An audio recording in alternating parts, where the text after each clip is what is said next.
এক গভীর জঙ্গলের পাশে ছিল এক বিস্তীর্ণ চারণভূমি। সেই চারণভূমিতে একটি গরু প্রতিদিন ঘাস খেতে যেত। গরুটা ছিল খুব সরল আর শান্ত প্রকৃতির। একদিন গরুটা চারণভূমিতে মনের আনন্দে ঘাস খাচ্ছিল। আমি নীল বনের রাজা, পাই না শিকারের দেখা। ইকিরে, এই তো দেখি মেঘ না চাইতে জল। বাবা বাবা, আমার শিকার তো হয়ে গেল। কি করা যায়? বুদ্ধি পেয়েছি, এটাকে পোকা বানিয়ে জব্দ করতে হবে। শিয়াল তখন একটা বুদ্ধি আঁটল। সে গরুর কাছে গিয়ে খুব মিষ্টি করে বলল, আচ্ছা গরু ভাই, কে? শিয়াল পণ্ডিত নাকি? তা কি বলবা? আপনি একলা একলা এই মাঠের মধ্যে কি করছেন? আমি না এই জঙ্গলে নতুন, শুনেছি ওই পাশে অনেক সুন্দর সুন্দর রসালো ঘাস আছে। আপনি কি যাবেন আমার সাথে? আমিও ওইদিকে শিকারে যাব। তাই? অনেকদিন ধরে আমিও রসালো সুস্বাদু ঘাস খাই না। তো চলেন, আজকে আপনার সাথে তৃপ্তি সহকারে আমি সেই রসালো ঘাসগুলা খাবো। শিয়াল মনে মনে হাসল। সে গরুটাকে নিয়ে জঙ্গলের গভীরে যেতে শুরু করল। গরুটা শিয়ালের পেছন পেছন যাচ্ছিল।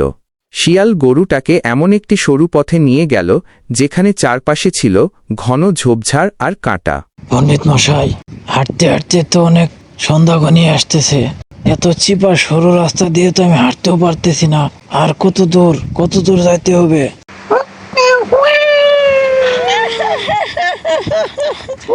গরু, আমি তোকে ঘাস টাস কোনো কিছুর জন্য আনি নাই, তোকে আমি খাবো। কি বেঈমান, এই ছিল তোর মনে? আমি তোকে কত না বিশ্বাস করে আসছি।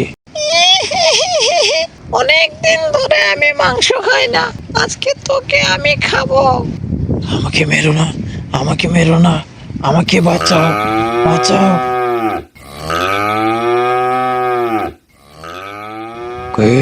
জঙ্গলে আবার কি হলো? সেই আওয়াজ শুনে কিছু দূর থেকে একটি বাঘ সেই দিকে এগিয়ে আসতে শুরু করল। শিয়াল গরুর চিৎকার শুনে প্রথমে ভয় পায়নি, কিন্তু যখন সে বাঘের পায়ের আওয়াজ শুনতে পেল তখন সে বুঝতে পারল বিপদ আসছে। বাঘ শিয়ালের প্রধান শত্রু ছিল। বাঘ কাছে আসার আগেই শিয়াল লেজ তুলে দৌড়াতে শুরু করল এবং জঙ্গলের গভীরে পালিয়ে গেল। বাঘ কাছে এসে দেখল একটি গরু দাঁড়িয়ে আছে। বাঘ গরুকে কিছু বলল না, কারণ বাঘ সাধারণত শিয়ালকে ধরতে বেশি পছন্দ করত।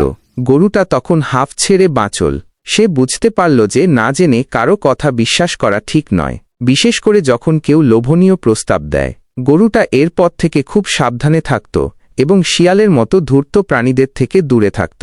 এই গল্প থেকে আমরা শিখি যে কারো কথায় সহজে বিশ্বাস করা উচিত নয়, বিশেষ করে অপরিচিত বা ধূর্ত ব্যক্তিদের কথায়। সবসময় সতর্ক থাকতে হবে এবং বিপদ বুঝে নিজের বুদ্ধি খাটাতে হবে।